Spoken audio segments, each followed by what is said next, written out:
നിനക്കും കിട്ടിയിട്ടല്ലേ? ഓ ദേ പാടാ പാടുണ്ട്. ഇതേ മൊണ്ണയല്ല, മൊണ്ണേഷ് കുമാർ. എടാ മോനെ, ഇത് കണ്ട വെള്ളം വന്നാണ്ട. ജോസഫേ, ഇവന് താമസിക്കുന്ന സ്ഥലമില്ലെന്നല്ലേ പറഞ്ഞേ?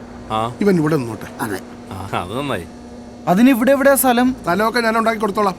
നിങ്ങൾ 3 പേരല്ലേ ഉള്ളൂ ആ മുറിയില്.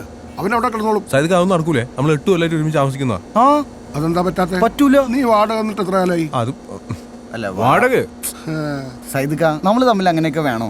വേണമല്ലോ. അതെ. അതുകൊണ്ടാ ഞാൻ പറഞ്ഞ അവനോട് നിന്നോട്ടെ. എടാ, അവൻ തറയിലൊരു പാവിരിച്ച് കിടന്നോളും, അത്രേ ഉള്ളൂ.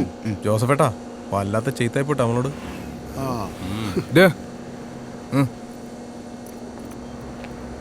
നീ പോയി അപ്പുറത്ത് ഒരു കിങ്സ് വാങ്ങിച്ചോ. എനിക്ക് 2 മുട്ട പപ്സും വാങ്ങിച്ചോ. പപ്സു. നീ എന്ത് തപ്പി കളിക്കുന്നത്? എടാ, ആനന്ദിനാന്ന് പറഞ്ഞാ മതി. ചെല്ലി. മൊണ്ണേഷ്, പാവപ്പെട്ട വീട്ടിലെ പയ്യനാന്ന് തോന്നുന്നു. കയ്യിലെ കാശൊന്നും ഉണ്ടാവില്ല.